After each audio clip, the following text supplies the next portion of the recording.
मंत्र पाठ करेंगे। ओ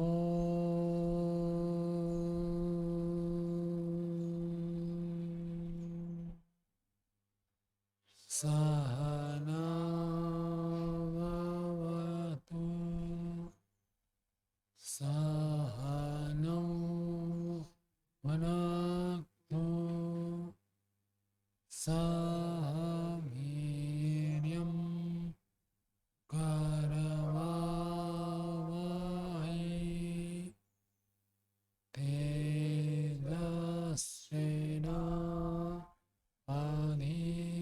तेजस्विनावधीतमस्तु मा विद्विषावहै।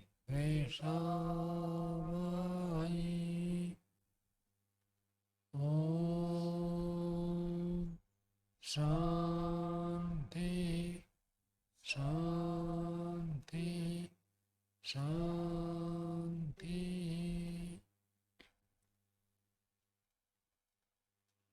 न्याय दर्शन की 73वीं कक्षा है। न्याय दर्शन में तृतीय अध्याय का प्रथम अन्य पढ़ रहे हैं। उसमें 3 सूत्र हो गए थे, आज चौथे सूत्र से पढ़ेंगे। तो पीछे प्रसंग था कि आत्मा को अलग मानने की क्या आवश्यकता है। इंद्रियों को ही चेतन मान लिया जाए अथवा इंद्रियों के संघात को ही चेतन मान लिया जाए। तो सिद्धांत ने कहा ऐसे नहीं हो सकता, इंद्रियों का विषय नहीं है। इंद्रियां तो उपकरण है, साधन है, उसके माध्यम से आत्मा ज्ञान करता है, स्वयं इंद्रियां जानती नहीं है। और मुख्य बात क्या बताई कि जोड़ना। इंद्रियों के पास ऐसे नहीं है कि वो अनेक ज्ञान को जोड़ सके। कोई कल्पना भी कर ले कि आँख अनेक रूपों को देखती है और वो जोड़ देती है, तो मान भी ले तो भी आँख केवल रूप को ही तो जोड़ सकती है। इस रूप वाला पदार्थ का रस कैसा है वो तो नहीं जोड़ सकती। तो इसलिए जोड़ने का काम किसी इंद्रिय से हो नहीं सकता, और जोड़ना जरूर होता है। प्रत्यक्ष हम देखते हैं, किसी चीज को देखने से रूप को देखा, रस की स्मृति आ जाती है, और रस को देखकर उसके रूप और गंध की स्मृति आती है, गंध से रूप रस की स्मृति आती है। तो इन सब कारण से पता चलता है कि जोड़ने वाला कोई है। जोड़ने वाला केवल आत्मा ही हो सकता है। और कान से तो हम शब्दों को सुनते हैं, कान का विषय तो है नहीं कोई विषय, किसी विषय को जानना है। कान में केवल वर्ण सुनाई देते हैं, उन वर्णों से कौन सा अर्थ है, अर्थ मतलब तत्व से, वो द्रव्य भी हो सकता है, गुण भी हो सकता है, क्रिया भी हो सकता है, अथवा कोई स्थिति हो सकती है। उन सबको अर्थ नाम से कहते हैं। ये जो अर्थ का ज्ञान है ये तो कान का विषय है नहीं। तो यदि आप कहेंगे इंद्रियां चेतन है, तो ये अर्थ का ज्ञान कौन इंद्रिय करेगा। कान से तो केवल शब्द सुनाई देता है। पुस्तक हम पढ़ते हैं तो पुस्तक में जो लिखा है वो तो लिपि मात्र है, संकेत है।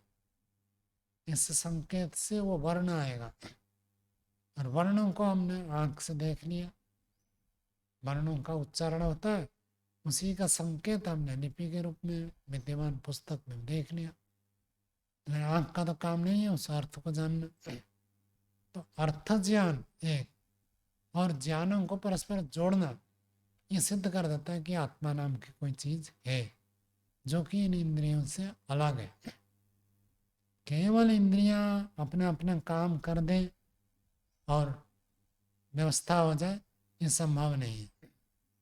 इंद्रियों के अतिरिक्त एक चीज है आत्मा, जो इन सबको जानने में समर्थ है, ज्ञानों को परस्पर जोड़ता है।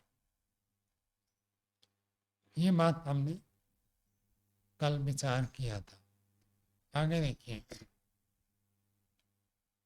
3-1-4 की भूमिका बना रहे हैं। इतश्च देहादि व्यतिरिक्त आत्मा न देहादि संघात मात्रम। और इस कारण से भी, कारण बताएंगे, इस कारण से भी देह आदि व्यतिरिक्त आत्मा, देह से आत्मा का अलग अस्तित्व सिद्ध होता है। पीछे चर्चा थी इंद्रियों से आत्मा अलग, इंद्रियां आत्मा नहीं है, चेतन नहीं है। अब कह रही है जो देह है, शरीर, शरीर अलग है, आत्मा अलग है।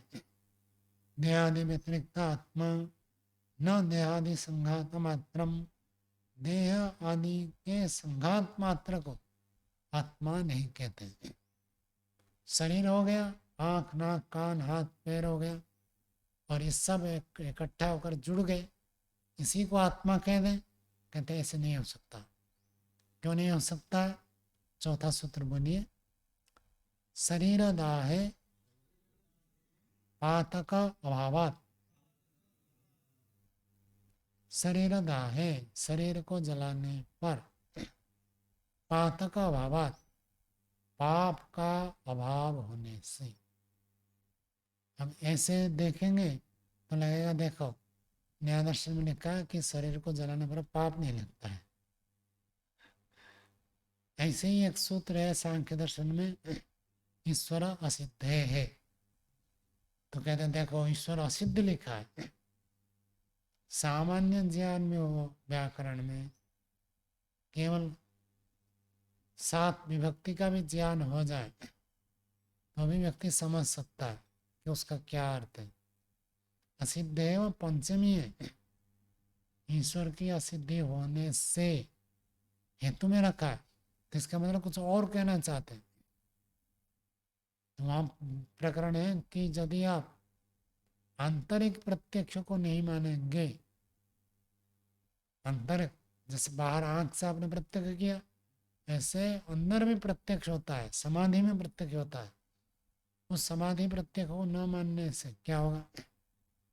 यदि आंतरिक प्रत्यक्ष नहीं कहेंगे तो ईश्वर की असिद्धि होने से, ईश्वर तो बाहर दिखेगा नहीं, तो ईश्वर की असिद्धि होने से आंतरिक प्रत्यक्ष को भी मानना चाहिए। तो कपिल महर्षि सांख्य में ईश्वर की असिद्धि करना चाहते हैं, सिद्ध करना चाहते हैं?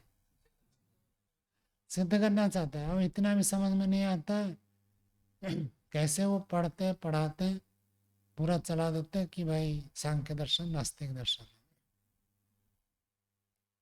तो सांख्य दर्शन नास्तिक ने महर्षि दयानंद ने लिखा, जो कपिल मुनि को नास्तिक कहता है खुद नास्तिक है। क्योंकि कपिल मुनि तो वहाँ सिद्ध करना चाहते ईश्वर है, और यदि समाधि आंतरिक प्रत्यय को नहीं मानेंगे तो ईश्वर की असिद्धि हो जाएगी, अर्थात बड़ी आपत्ति हो जाएगी। सिद्ध बात की असिद्धि होती, इसीलिए आंतरिक प्रत्यय को मानो, अर्थात वो ईश्वर को सिद्ध मानते हैं, मानकर ये कथन कर रहे हैं। ऐसे ही यहाँ पर कहा जा रहा है पाप का अभाव, पाप का अभाव होगा यदि आत्मा को शरीर से अलग नहीं मानेंगे तो पाप नहीं लगना चाहिए। यदि आत्मा नाम की कोई चीज नहीं है, केवल शरीर का संघात ही आत्मा है, तो पाप नहीं लगना चाहिए। आपको लगे ऐसे कैसे? शरीर है, हाथ पैर आंख नाक कान ये सब संघात है, इन्हीं को यदि कोई व्यक्ति कहे आत्मा और शरीर को जला दे तो पाप क्यों नहीं लगेगा? थोड़ा जटिल जैसे लगता है। और लोग, बहुत सारे लोग कहते हैं न्याय दर्शन बहुत कठिन पड़ता है। कठिन तो कठिन और सरल अपने आप में नहीं होता है, तो उसके ऊपर हम कितना समझने का प्रयत्न करते हैं उसके आधार पर निर्भर करता है। जो सामने बैठे उनके आधार पर मैं बोलता हूँ, सबको पूछता ही नहीं पूछता हूँ कि भाई आपको समझ में आ गया। जब आप कहते हैं समझ में आ गया, आगे बढ़ता हूँ। तो कठिन का जो सामने नहीं है, अब उनको समझ में आए नहीं आए तो मैं कैसे करूँ? सामने जो बैठते हैं उनके भाव से, उनके उनकी बौद्धिक क्षमता के आधार पर क्या बोलने से वो समझे, उस आधार पर मैं बोलता हूँ, फिर पूछ लेता हूँ, आ गया तो आगे चलते हैं। तो ये सूत्र क्या कहना चाहता है?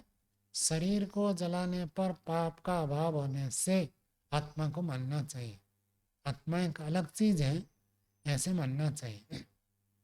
यदि आत्मा को अलग नहीं मानेंगे, केवल शरीर को ही आत्मा मानेंगे, अर्थात संघात को आत्मा मानेंगे, संघात बदलता रहता है।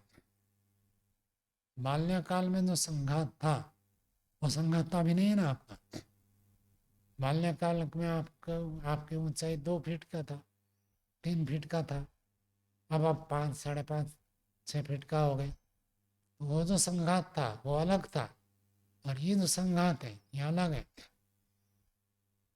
भारत में विशेष करके कोर्ट में कोई केस जाता है तो कितने साल लग जाते हैं? 5 साल, 10 साल, 2-3 साल तो सामान्य बात है।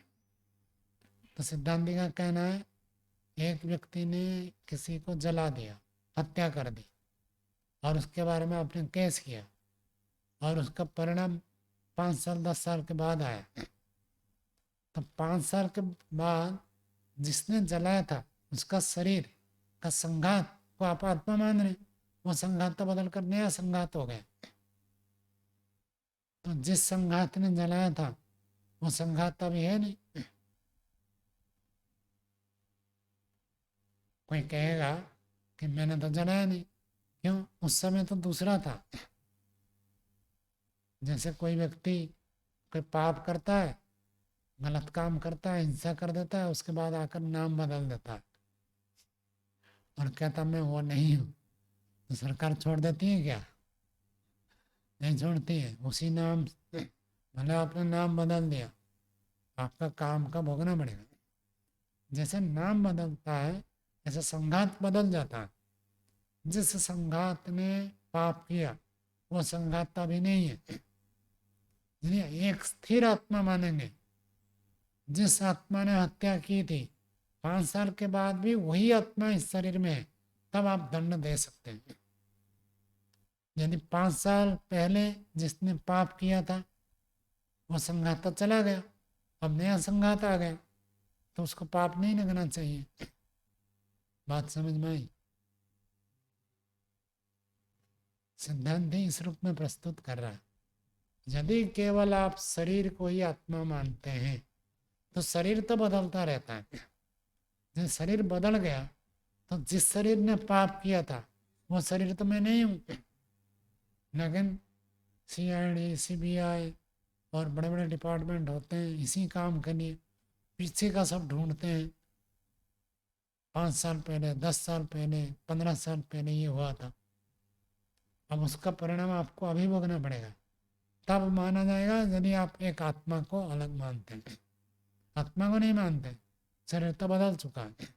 जिस शरीर ने पाप किया था वो शरीर तो अभी है नहीं, तो किसको पाप लगेगा? पाप करने वाला शरीर तो जा चुका है। तो इसलिए संघात को ही आत्मा नहीं कह सकते। आत्मा एक अलग चीज है जो कि मन, बुद्धि, शरीर, इंद्रियों से भिन्न है। शरीर को जलाने पर पाप का अभाव होने से आत्मा का अस्तित्व शरीर आदि संघात से अलग मानना चाहिए।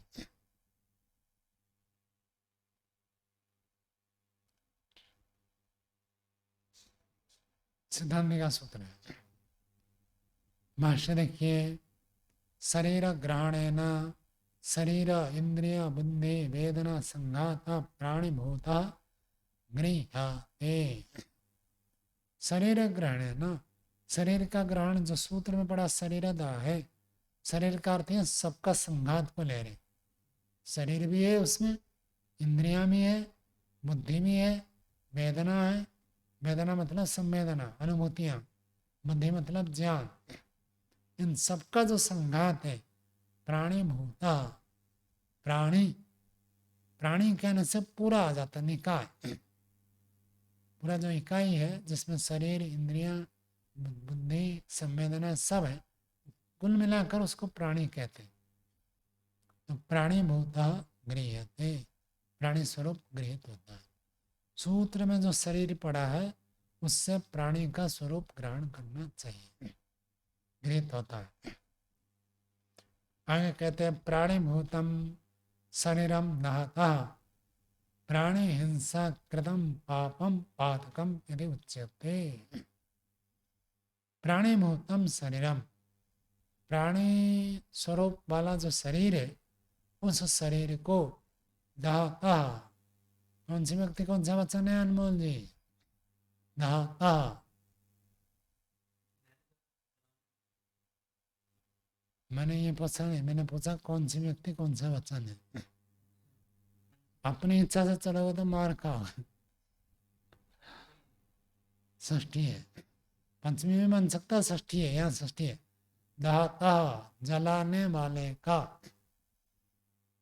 प्राणी हिंसा कृतम पापम, प्राणी के प्रति हिंसा किया हुआ पाप को पातक कहा जाता है।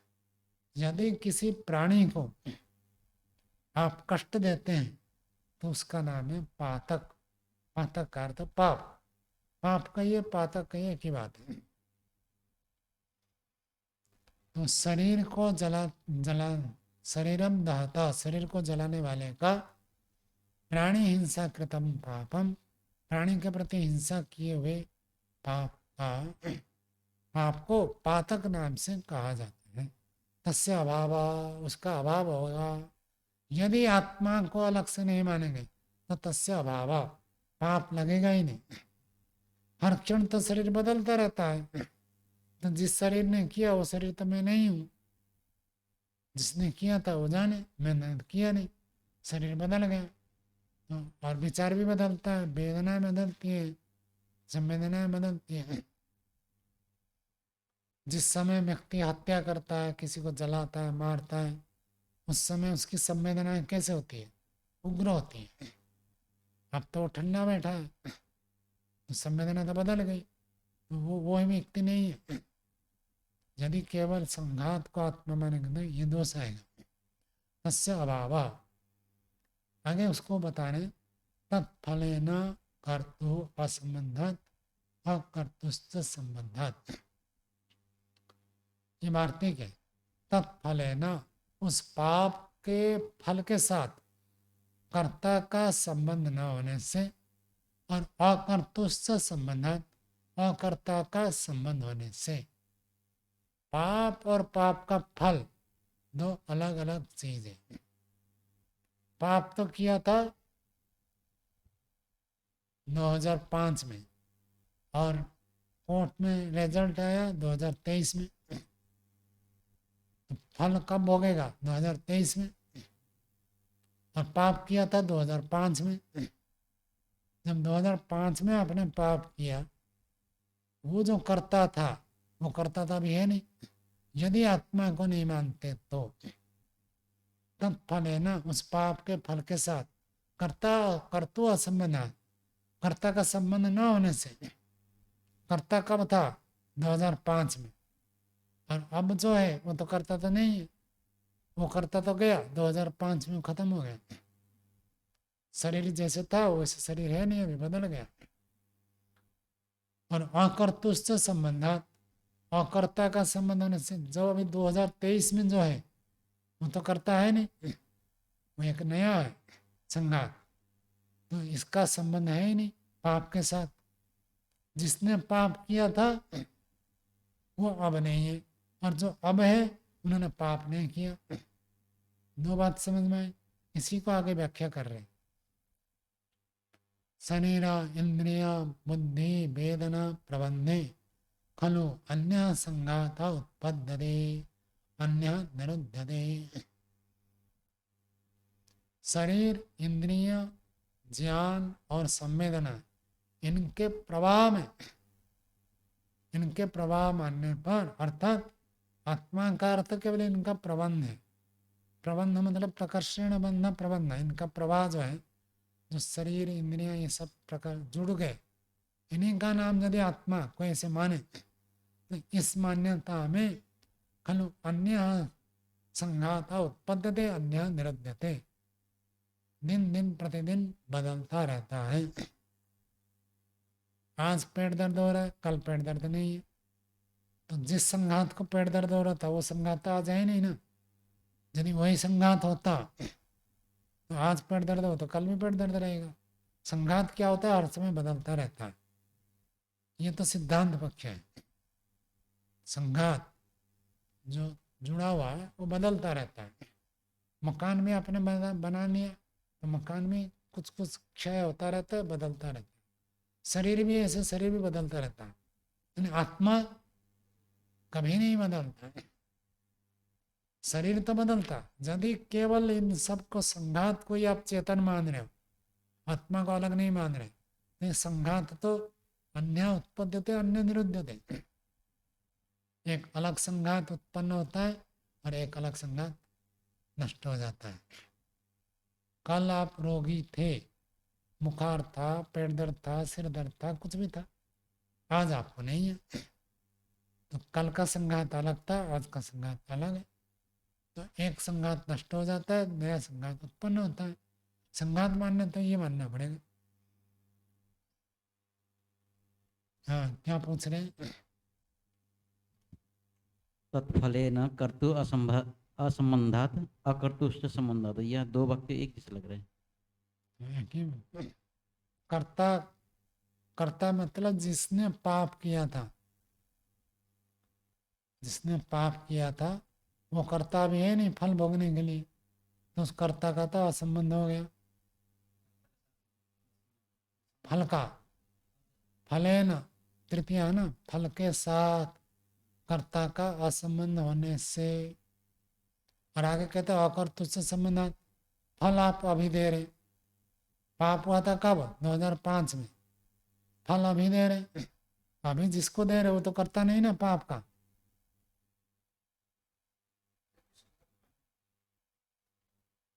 2023 में फल मिल रहा है, जिसको 2023 में आप फल दे रहे, 2005 में उन्होंने तो पाप नहीं किया था ना, पाप वो करता नहीं था, वो करता था वो।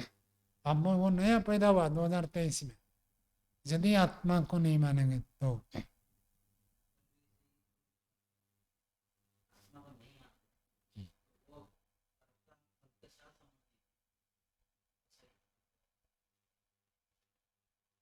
फल है ना, फल के साथ कर्ता का संबंध, और अकर्ता का संबंध हो जाएगा।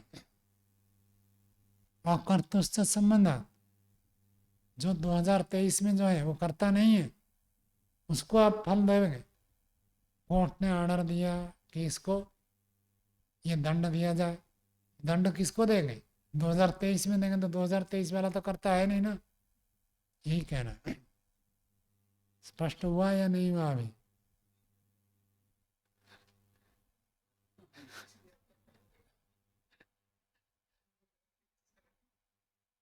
क्यों आप अलग कुछ मत सोचो, जैसे मैं कह रहा हूँ वैसे सोचो। नहीं, दो बार यहाँ निषेध अर्थ आ रहा है, दो इसलिए बार थोड़ा। निषेध नहीं है, एक बार में करता है, एक बार में अकर्ता है। हाँ, एक बार में कर्ता तो, के साथ संबंध नहीं होगा, एक बार में क्योंकि तो कर्ता कब था, 2005 में। 2005 में, जी। वो तो चला गया, उसके साथ अभी फल दे रहा तो वो तो है नहीं। संबंध नहीं, हाँ। अब जिसको फल दे रहे हैं, हाँ, उन्होंने पाप किया था क्या, नहीं। नहीं किया था, तो अकर्ता के साथ संबंध हो रहा है फल का।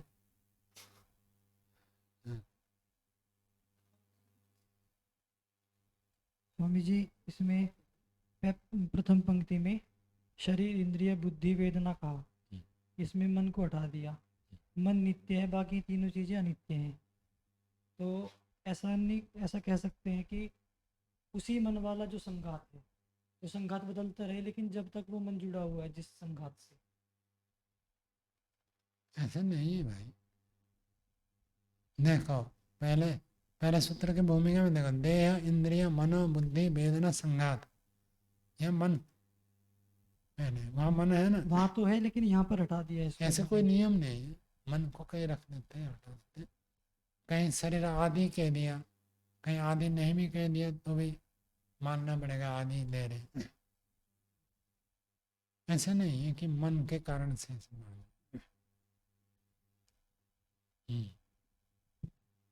स्वामी जी ऐसे समझ में नहीं आता है, क्योंकि ऋषि जो लिखते हैं तो वहाँ पे कुछ कारण होता है, छोड़ देते हैं तो कारण होता है, मन को छोड़े तो कुछ कारण तो होना चाहिए यहाँ पे। तो ठीक है। शरीर इंद्रिय बुद्धि वेदना संघातः प्राणी भूतः। आप कह सकते हैं स्थूल चीजों को दिखा दिया, वो हमारे इंद्रिय गोचर है, मन को इंद्रिय से नहीं जान सकते, इसलिए नहीं बताया, इतना मात्र है। आगे चलो, हमने यहाँ तक देख लिया था। शरीर इंद्रिय बुद्धि वेदना प्रबंधे खलु अन्य संघात उत्पद्यते अन्य निरुद्धते। एक अलग संघात उत्पन्न होता है और पुराना संघात निरुद्धते, नष्ट हो जाता है। उत्पाद निरोध संतति भूत प्रबंध न अन्यत्वं बाधते। उत्पाद निरोध जो उत्पन्न होता है और जो निरोध होता है, इनका जो संतति भूत है, लगातार चलना, ये जो प्रबंध है, न अन्यत्वं बाधते, अन्यत्वं न बाधते, अन्य अन्य को बाधित नहीं करते। क्या मतलब? जैसे आप नदी में जाएंगे, नदी में हम 1 घंटा बैठकर ध्यान करते थे, तो नदी का पहले मिनट में जो पानी आया, वो पानी, और आखिरी मिनट में जो पानी हमारे साथ स्पर्श हुआ, वो वही पानी है, अलग पानी है? अलग पानी है।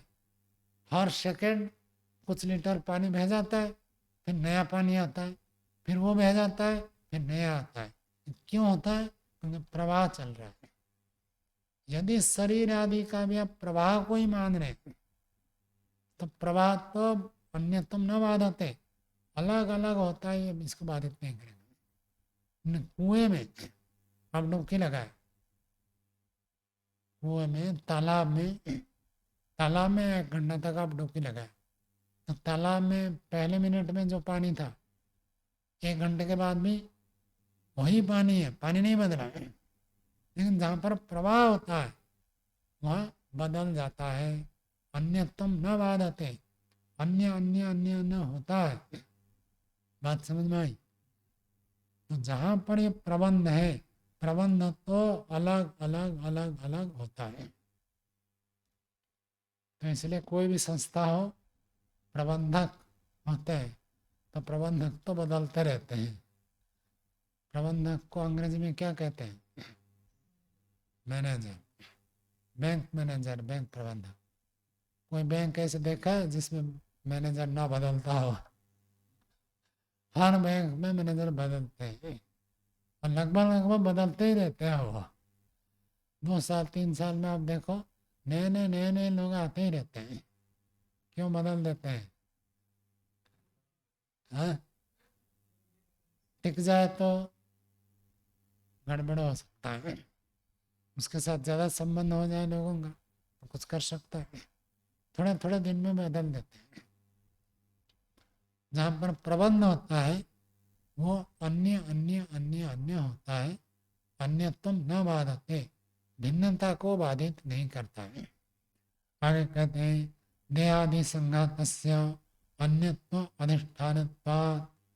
देह आदि संघात, अब आदि कहने से सब आ जाएंगे, देह इंद्रिय बुद्धि वेदना मन, ये सब आ जाएंगे। इन संघात का अन्यत्व अधिष्ठानत्वात्,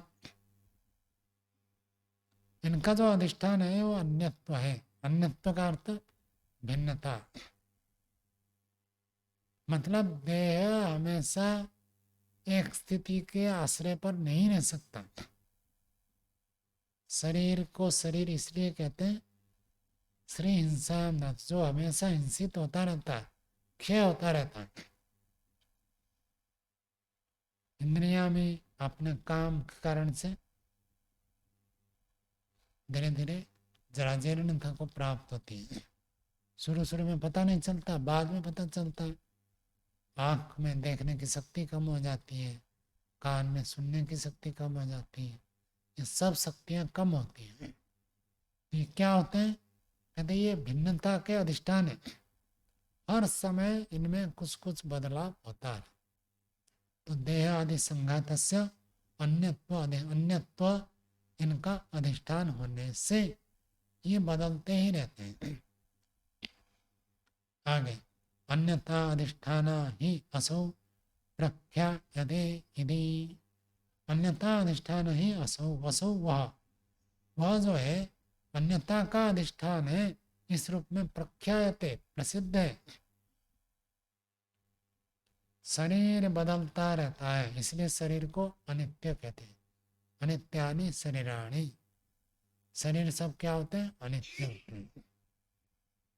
तो सब शरीर, सबके शरीर, किसी का भी शरीर हो, सब अनित्य होते हैं, ये बदलते रहते हैं। तो अन्यता, भिन्नता, बदलने का आधार पर ही शरीर टिका रहता है। और जैसे वैसे रह जाए तो जीवन नहीं चलेगा। हर समय हमारे कुछ ना कुछ बदलता है, कुछ निकलता है, कुछ हम डालते हैं, कुछ निकलता है। चाहे वह हवा हो, चाहे पानी हो, चाहे भोजन हो, कुछ कुछ हम डालते रहते हैं और कुछ कुछ निकलता रहता है, तब ये शरीर चलता है। जब स्थिर कर दे, न डालना न निकलना, शरीर चलेगा ही नहीं। तो अन्यथा के अधिष्ठान पर ही टिका हुआ है। एवं च सती यह देहादि संघाता प्राणिभूता हिंसा करोति न असो हिंसा फलेन संबध्यते। एवं च सती, ऐसे होने पर यह जो व्यक्ति देहादि संघात प्राणिभूता, प्राणी स्वरूप है, वो हिंसा करोति, हिंसा को जो करता है, यह देहादि संघाता प्राणीभूत एक, ऐसे जो प्राणी है जो कि देहादि संघात आप कहते हो, वो जब हिंसा करता है, न असो हिंसा फलेन संबध्यते, वो हिंसा के फल के साथ संबंध नहीं होगा, क्योंकि वो तो बदल जाएगा। आज में कोई व्यक्ति रोगी है, आज कोई व्यक्ति मानसिक तनाव है, आज कोई व्यक्ति क्षुब्ध है, इस स्थिति में कोई हिंसा कर दे, कल तो उसकी वो स्थिति रहेगी नहीं। यदि आप आत्मा को नहीं मानते, जिसने हिंसा की, जिसने हत्या की, वो शरीर, वो मनोभाव, वो संवेदनाएं, वो स्थिति तो है नहीं।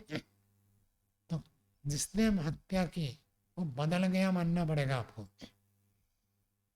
तो न सो हिंसा फले न संबंधते, और यश्च संबंधते न तेना हिंसा कृता, और जो उस हिंसा फल के साथ संबंधित होता है उसके द्वारा हिंसा की नहीं गई है। यदि आत्मा को नहीं मानेंगे तो ये दोष आ रहा।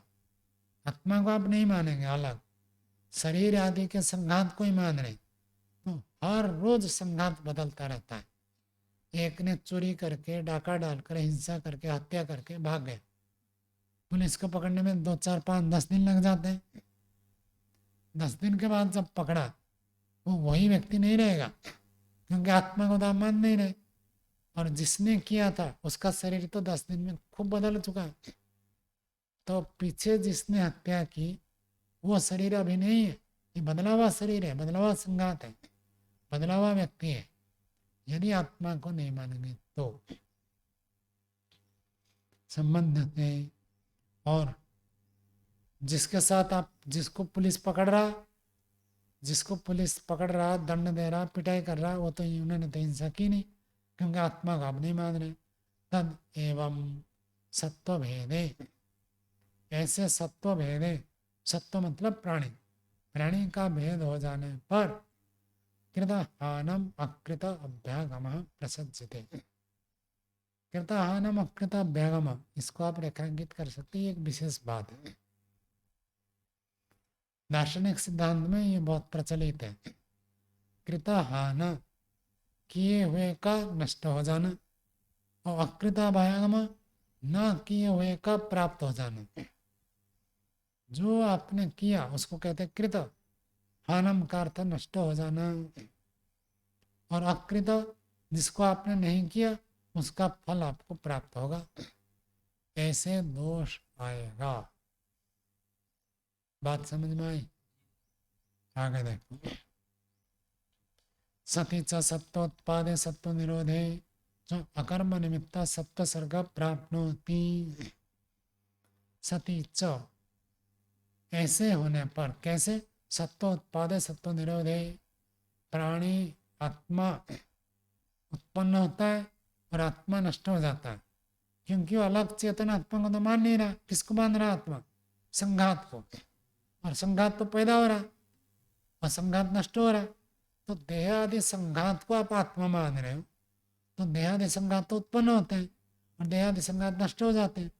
तो सत्व उत्पादे सत्व निरोधे, संघात की उत्पत्ति होती है, संघात का विनाश होता है, और उसी को ही आत्मा मानने पर अकर्म निमित्ता सत्व सर्ग, बिना कर्म के ही शरीर की प्राप्ति मानना पड़ेगा। क्यों मानना पड़ेगा? क्योंकि आत्मा को आप अलग नहीं मान रहे। शरीर का संघात ही आत्मा है, संघात तो विनाश हो जाएगा। जिस दिन कोई व्यक्ति मर गया तो उसका संघात खत्म, हम उसको जला देते, नहीं तो मिट्टी में गाड़ देंगे, पानी में बह जाए, कुछ भी हो, नष्ट तो हो ही गया संघात। जब संघात नष्ट हो गया तो जो नया शरीर एक पैदा होगा, वो नया शरीर बिना कर्म के उत्पन्न हुआ मानना पड़ेगा। और इस शरीर ने जो जो कर्म कर दिया था वो सब गया। शरीर धारण करके बहुत सारे कर्म किए और वो कर्म तो गया, क्योंकि संघात को ही आप मान रहे हो। संघात तो खत्म हो गया। जो संघात, देह खत्म हो गया, देह के साथ साथ आत्मा भी खत्म हो गया आप मानते, तो सारे कर्म क्या हो गए? बेकार गए। और जो नया व्यक्ति कोई जन्म होता है तो वो तो आत्मा को ही आप उसको साथ मान रहे, जन्म हो रहा, तो उसके तो पिछला कर्म की तो कोई बात ही नहीं है। तो बिना कर्म के शरीर की रचना आपको मानना पड़ेगा। और बिना कर्म के शरीर को मानेंगे तो शरीर अलग अलग नहीं होना चाहिए। ये सब दोष आगे और बताएंगे। तत्र मुक्त्यर्थ ब्रह्मचर्य वास न स्यात्, तत्र उस स्थिति में, उस विषय में, उस प्रसंग में मुक्ति के लिए ब्रह्मचर्य वास न स्यात्, अर्थात मुक्ति प्राप्त करना है तो बादशाह जी कहते ब्रह्मचर्य वास करना पड़ेगा, ब्रह्मचारी बनना पड़ेगा, तब मुक्ति होती है। गृहस्थ में रह रहे मुक्ति नहीं होगी। तो मुक्ति अर्थ ब्रह्मचर्य, गृहस्थ में रहने कर भाई ब्रह्मचर्य पालन करना पड़ेगा। फिर वानप्रस्थ लेना, फिर संन्यास लेना, फिर मुक्ति होगी। तो ब्रह्मचर्य वास, ब्रह्मचर्य वास करने से मुक्ति होती है। तो ये क्यों ऐसे लगा रहे? कहते हैं यदि आप शरीर को ही मानोगे तो ब्रह्मचर्य पालन करने से मुक्ति होती है। ये जो बात है तो घटेगी नहीं ना। ब्रह्मचर्य का पालन किस में किया? इस शरीर में। और शरीर को ही आप आत्मा मान रहे, शरीर तो मरने के बाद नष्ट हो जाएगा। भस्मांतम शरीरम, शरीर तो भस्म हो जाएगा। तो ब्रह्मचर्य वास करने का फायदा क्या हो? संघात को आप आत्मा मान रहे हो और आत्मा उत्पन्न होता नष्ट हो जाता माना, तो मुक्ति किसकी होगी? ऐसे ही मरने के बाद शरीर को जला देते हैं तो ऐसे तो सबकी मुक्ति हो रही है, फिर ब्रह्मचर्य वास क्यों करें? मुक्ति अर्थ ब्रह्मचर्य वास न स्यात्, मुक्ति के लिए ब्रह्मचर्य पालन करने की आवश्यकता नहीं रहेगी। तद यदि देहादि संघात मात्रम सत्वम स्यात् शरीरदाहे पातकम न भवेत्, तद यदि वह, यदि कोई व्यक्ति ऐसे कहे कि देह आदि का संघात मात्र नहीं सत्व है, प्राणी है, तो ऐसे माने तो शरीर को जलाने पर पातकम न भवे, पाप नहीं लगना चाहिए। अनिष्टम च एतत्, ये बात अनिष्ट है। यदि आप कह दोगे कि शरीर को जलाने से पाप नहीं लगता है, जिसके ऊपर जिसका क्रोध है जाकर सीधा जला देगा, पाप तो लगेगा नहीं। पाप नहीं लगेगा तो एक दूसरे को जलाने लग जाएंगे। तत्च अनिष्टम, अनिष्टम जय तत्, ये बात अनिष्ट है कि शरीर जलाने पर पाप न लगे, ये बात इष्ट नहीं है।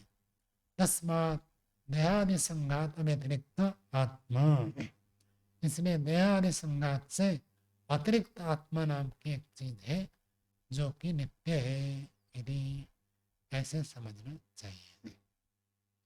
हम जी सूत्रार्थ पूछना है। शरीर दाह का अर्थ दूसरे के शरीर को जलाना है, या जब खुद का शरीर जल गया तो पाप नहीं लगेगा? ना ना दूसरे का। दूसरे के शरीर को जलाने के लिए कह रहे हैं। हाँ, ये पंक्ति देखिए ना, भाष्य में एक पंक्ति आया है, देखिए, एवं च सती यो देहादि संघाता प्राणी भूत, ये करता है, हिंसा करोति, हिंसा को करता है, दूसरे को जलाता है, न असो हिंसा फल है न संबंधित है। यह मतलब ये प्राणीभूत जो है दूसरे के प्रति हिंसा की, उस हिंसा फल का संबंधित नहीं हो। लेकिन अपने शरीर के लिए भी तो लग जाएगी। आत्महत्या को हिंसा ऐसे इस रूप में प्रस्तुत नहीं करते। नहीं, ये मैं ये कह रहा हूँ कि अपना शरीर जब नष्ट हो गया तो फिर कोई पाप नहीं लगेगा जो मैंने पाप किए हैं। ये भाव नहीं है, ये आगे आगे में स्पष्ट होगा।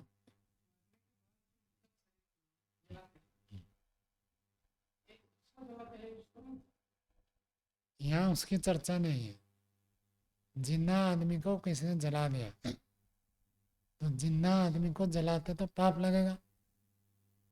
तो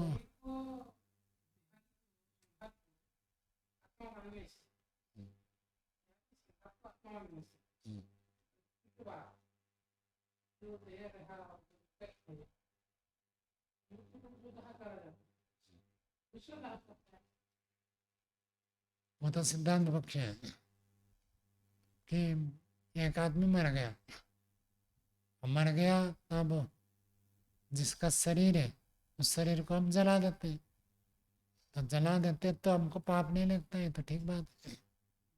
इसमें आत्मा उस पक्ष में तो ये उल्टा जाएगा, क्योंकि देह को जो आत्मा मानेगा, तो आपने देह को जलाया मतलब किसको जलाया, ऐसे मानना पड़ेगा। तो इसलिए आत्मा देह आदि संघात से अलग ही मानना पड़ेगा, ये कहना चाह रहे।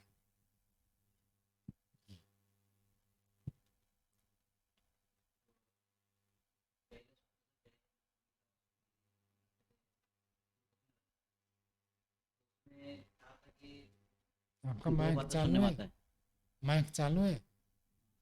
दो बातें सुनने में आता है कि देह इंद्रिय मन बुद्धि वेदना संघात मात्र ये आत्मा है, या अथवा इससे अतिरिक्त। तो वहाँ दो बातें रखे थे, क्या है कि ये जो सुनने में आता कि जो एक तो अवयव के द्वारा जो समुदाय को वो उदाहरण दिया गया था, और एक अन्य न अन्य स ये उदाहरण दिया गया था। तो सिद्धांति ने ये अन्य न अन्य स व्यपदेश उन्होंने कहा था। तो ये जो अन्य न अन्य से व्यपदेश, ये तो कहने के बाद ये तो देहादि वाला जो संघात है वो तो हट जाता है। फिर इसका कहने का क्या? कहने से यदि सब मान लेते हैं तो सबका मुख्य हो जाएगा, कहने से मानते नहीं ना। क्यों माने हम? अन्य के द्वारा अन्य का, अर्थात आत्मा अलग है शरीर अलग है, क्यों आत्मा शरीर से अलग माने, प्रश्न तो उठेगा ना। उसका ये हेतु है, इसलिए करें इस कारण से आत्मा को शरीर आदि से अलग मानो, ये कह रहा है। ओम स्वामी जी, शरीर अदाह पातका भावत जो है, मतलब किसी के शरीर को जलाने पर उस समय जो जलाने वाला होता है, जो पातक होता है, उसके बाद में अभाव हो जाता है, जैसे मैंने समझा। तो इसमें जो भाष्य में पूर्व पक्षी की बात को बता रहे हैं इसमें, तो पूर्व पक्षी मानता है कि शरीर बदल जाता है, और शरीर में जो पहले जिसने जलाया वो शरीर फिर बदल जाता है, ऐसा मानता है पूर्व पक्षी। संघात मानेंगे तो इसी को तो सिद्ध किया। यदि आप संघात को आत्मा मानेंगे, संघात तो बदलता रहता है, ये तो सब कुछ प्रत्यक्ष है ना। आपका शरीर संघात है, तो बाल्यकाल में जैसे शरीर था अभी ऐसे शरीर नहीं है, इसको तो सबको मानना ही पड़ेगा, इसका कोई मतभेद नहीं है। हाँ, 7 साल में सारी कोशिकाएं बदल जाती हैं। आज आपके शरीर में जो कोशिकाएं हैं, आज के एक भी कोशिका 7 साल के बाद नहीं रहेगी। कुछ कल नष्ट हो जाएगी, कुछ परसों हो गई, कुछ ऐसे हो गई, होते होते 7 साल के बाद तो आज के सारे खत्म हो जाएंगे, फिर नए नए भी आते रहेंगे ऐसे। उसमें अगर ये कहा जाए कि अगर बदल जाता तो उसको याद ही नहीं रहता, स्मृति में रह रही है, वो जान रहा है, पहचान रहा है, इससे तो पता है कि सब कुछ नहीं बदल रहा है। तो नहीं बदलता है, ऐसे अगर हेतु दे पूर्व पक्षी तो क्या समाधान होगा? नहीं बदलता तो ये तो प्रतीक के विरुद्ध जाएगा ना। शरीर बाल्यकाल में जैसे था आज ऐसे नहीं है, तो इसका मतलब बदल रहा है, तो उसको कैसे मना करेंगे? ये स्थूल दृष्टि से बदल रहा है, लेकिन सूक्ष्म दृष्टि से तो वही शरीर है, क्योंकि वही बाल्यकाल से हम थे, हम है, तो एक ये व्यक्ति तो जान रहा हम है। तो तब है ना जब चेतन आत्मा को अलग मानते हैं। ये तो सिद्धांत पक्ष है। यदि चेतन आत्मा को शरीर से अलग मानते हैं तब तो ये कह सकते हैं हम वही है। यदि चेतन आत्मा को अलग नहीं मानेंगे तब तो बदल रहा है। जैसे एक गाड़ी आपने खरीद कर लाए और इसको आपने 5 साल तक चलाया, कुछ पार्ट्स नहीं बदला, तो आप कहते हैं वही गाड़ी है। और जब उसके बाद हर महीने एक एक पुर्जा बदल रहे हैं, कभी कवर बदल रहे हैं, कभी टायर बदल दिया, कभी ब्रेक बदल दिया, कभी गियर बदल दिया, तो आप वो थोड़ी कह सकते हैं वही गाड़ी है। हर पुर्जा बदल रहा है ना, तो पुर्जा बदल रहा है मतलब नया संघात। पर ऐसे कहा जाता है कि वही पुरानी गाड़ी है। और पुरानी गाड़ी जब कोई एक बहुत सारी चीज स्थिर है, कोई एक आध बदले तो वही गाड़ी कहते हैं। जैसे आजकल गाड़ी का मॉडिफिकेशन कर लेते हैं, पहचान नहीं पाते हैं, तो बोलते हैं कि वो वही वही गाड़ी है कह रहा जो हूँ, आपने देखी यदि थी। अधिकांश पार्ट्स वही है, एक आध कोई बदला, तब तो कहेंगे वही है। लेकिन यदि अधिकांश चीज बदल रही है तब वही नहीं कह सकते। और हमारे शरीर में तो ये सिद्धांत को भी पूर्व पक्षी को भी स्वीकार है। आगे पूर्व पक्षी भी कहेगा इस बात को, आगे चलकर आएगा। यहाँ नहीं, आगे अन्य प्रकरण में आएगा। स्वामी जी, जैसे आपने शुरू में बताया था इस सूत्र के कि इसके संशयात्मक अर्थ हो जाते हैं, तो जो संशय वाला अर्थ होगा वो क्या होगा? दूसरा अर्थ शरीर आदि, जैसे ईश्वरा सिद्धे में कुछ लोग कैसे मान लेते हैं कि ईश्वरा सिद्ध है, इसमें क्या अर्थ होगा दूसरा यहाँ पातक? देखो, शरीर है पात का भाव, शरीर को जलाने पर पाप नहीं लगता, कहाँ ये अर्थ ले लेंगे। और ऐसे ऐसे बड़े बड़े विद्वान भी होते हैं, बड़े बड़े तो नहीं, सामान्य रूप से पढ़े लिखे, दर्शन आदि को पढ़ लिया, लेकिन यही व्याख्या करते हैं जाकर। अभी तक स्वामी जी भाष्य तो समझ में आ गया, लेकिन ये सूत्रार्थ से तो यही बार बार निकल के आ रहा है कि शरीर जलाने सूत्रार्थ, सूत्र का अर्थ होता है सूत्र वेष्टन है। वो बहुत सारे बातों को क्या करते हैं, कंप्रेस करके थोड़े में बताना है। तो सूत्र से यदि हो जाए तो फिर हम भाष्य क्यों पढ़े? सूत्र से होता नहीं है, इसलिए भाष्य पढ़ना पड़ता है। और भाष्य से भी नहीं चलता, इसलिए व्याख्या सुननी पड़ती है। केवल सूत्र से तो नहीं होगा, कभी भी नहीं होगा, किसी को भी नहीं होगा। या तो किसी से पढ़े, 10-20 चीजें आपने पढ़ा सुना, उसके आधार पर आगे पढ़कर समझ सकते हैं। तो सूत्रार्थ जो जैसे सीधा जो इसका सिद्धांत पक्ष है वो सूत्र से कैसे निकालेंगे अगर भाष्य को इंक्लूड करके भी अगर करें तो? क्योंकि वैसे तो आ नहीं रहा है। अब भूमिका देखो ना, ये लिखा है तस्त देहादि व्यतिरिक्त आत्मा न संघात मात्र, जी। संघात मात्र नहीं है। तो इसको साथ में जोड़ो, संघात मात्र मानने पर, शरीर को जलाने पर पाप का अभाव होने से आत्मा का अस्तित्व अलग मानना चाहिए। ये होगा सूत्रार्थ। अच्छा, ठीक है, धन्यवाद। ओम स्वामी जी, यदि सूत्रार्थ जैसे सीधे दिख रहा है, अगर उस तरह से अर्थ किया जाए तो क्या समस्या आएगी? क्या अर्थ होगा? शरीर को जलाने पर पाप का अभाव होने से क्या? ये तो हेतु दिया ना, हेतु देंगे तो हेतु देंगे तो कोई ना कोई प्रतिज्ञा होनी चाहिए, कोई ना कोई बात प्रतिज्ञा होगी तब तो हेतु आएगा। दोपहर के बाद गर्मी अधिक होने से, अब इतने में आप क्या समझेंगे? कुछ ना कुछ तो होगा, सुबह पाठ पढ़ना चाहिए, दिनचर्या सुबह अच्छा करना चाहिए, ऐसे कुछ जोड़ेगा ना तब तो बनेगा।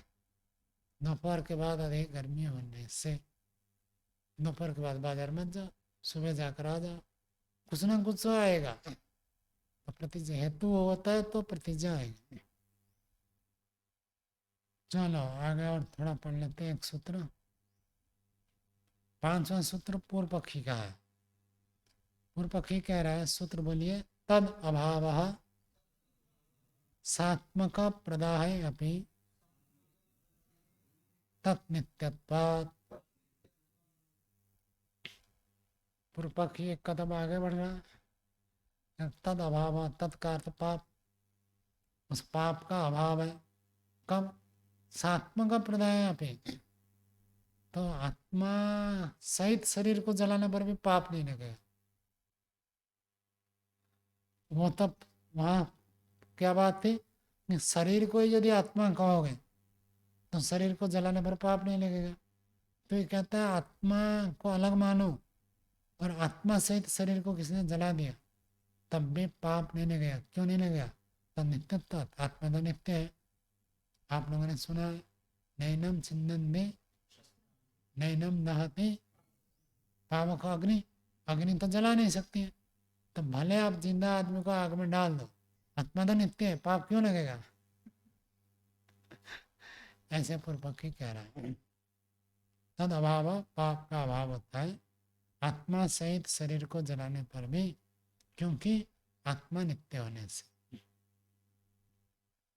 भाष्य देखिए, यस्यापि का अर्थ यस्य मते नित्येन आत्मना सात्मकं शरीरम दह्यते तस्यापि शरीरदाह पातकम न भवेत् दग्धो।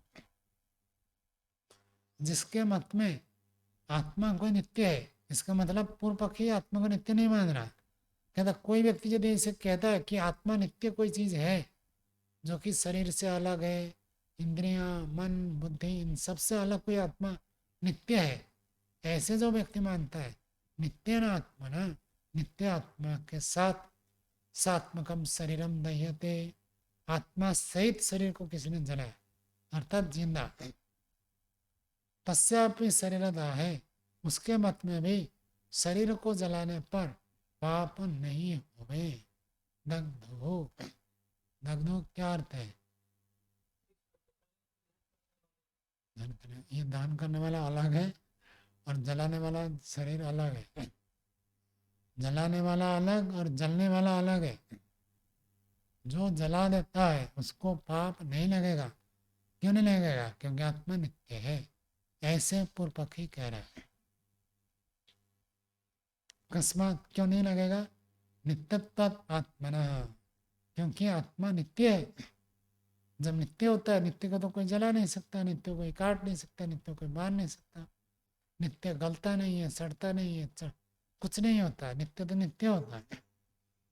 न जातु कश्चित् नित्यं हिंसितुम् अर्हति, न जातु कश्चित्, कोई भी व्यक्ति नित्यम न हिंसितुम् अर्हति, नित्य पदार्थ को कोई भी हिंसा नहीं कर सकता। अर्थात नित्य पदार्थ को कोई तोड़ फोड़, जोड़ना घटाना कुछ नहीं कर सकता। नित्य तो नित्य है। कोई कहेगा क्या कि मैं आकाश को 2 टुकड़े कर दूं? आज चलो मैं आकाश को 2 टुकड़े कर देता हूँ, कोई होगा ही नहीं। कितना भी प्रयास करो आकाश 2 टुकड़े में बटेगा ही नहीं। अथा हिंस्यते, और यदि आप कहते हो कि भाई हिंसित होता है, नित्यत्वम् अस्य न भवति, फिर आत्मा की नित्यता नहीं रहेगी। यदि हिंसित होती है अर्थात जल जाता है, कट जाता है, मर जाता है, नष्ट होता है, पाप लगता है, तो आत्मा फिर नित्य नहीं रहा। या तो नित्य मत मानो जब हिंसा होती है, और नित्य मानते हो तो हिंसा नहीं होगी। 2 बात है। सा यम एकस्मिन् पक्षे हिंसा निष्फला अन्यस्मिन् तु अनुभवन्ना, सा यम, वह यह जो हिंसा है एक पक्ष में तो निष्फल है। क्यों निष्फल है? क्योंकि आत्मा की हिंसा हो नहीं सकती, हिंसा निष्फल है।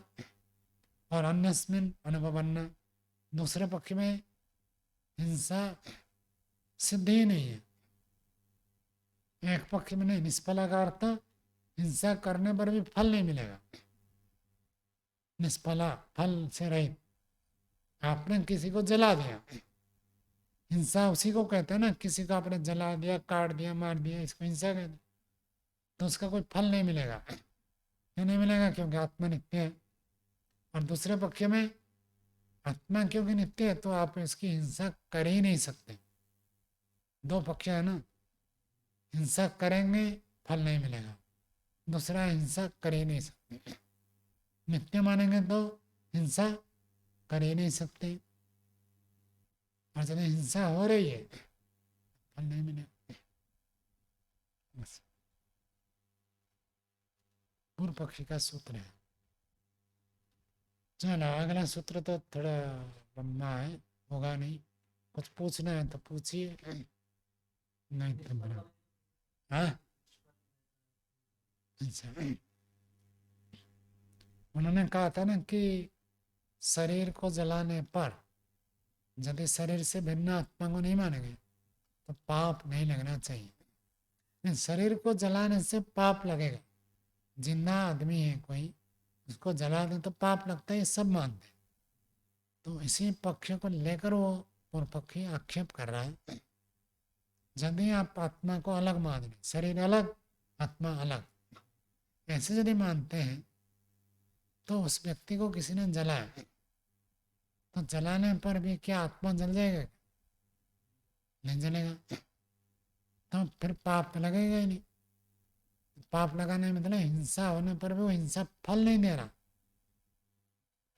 निष्फला, ये कहना चाह रहे हैं। बहुत सारे लोग कहते हैं, तर्क सुनो कैसे तर्क देते लोग। कहते आप कहते हो आत्मा में कुछ परिवर्तन नहीं होता,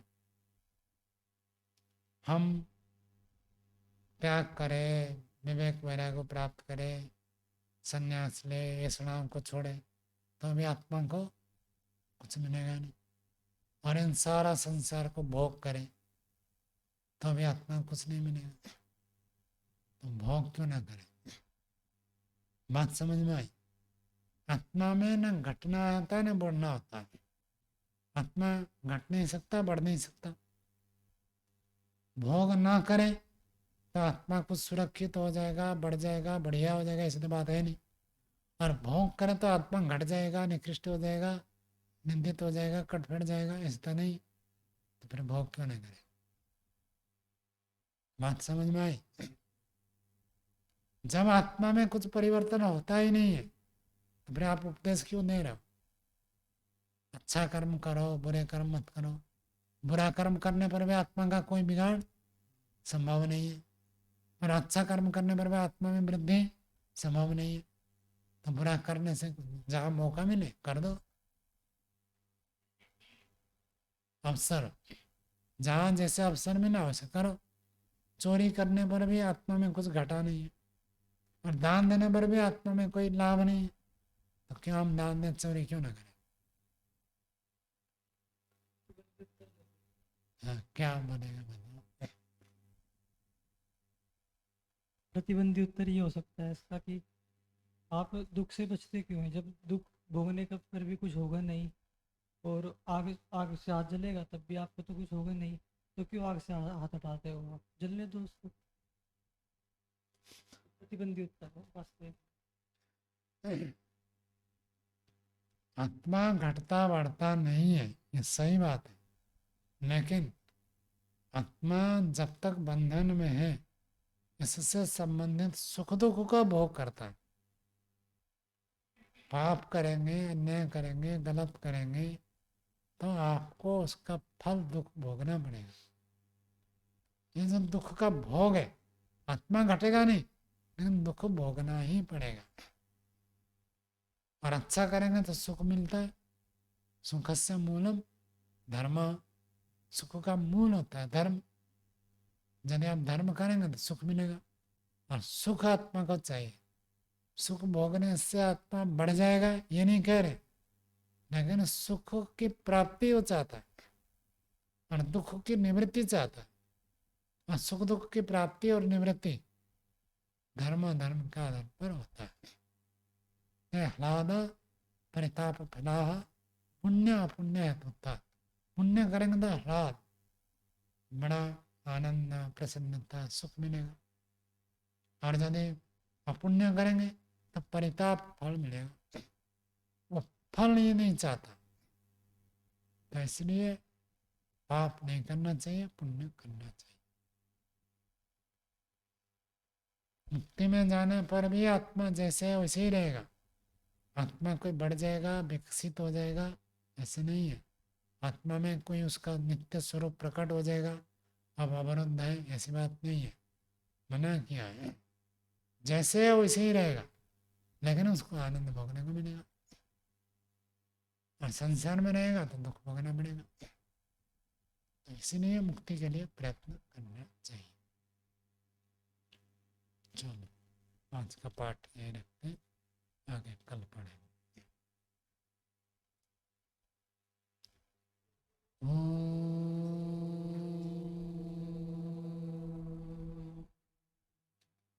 शांति शांति शांति।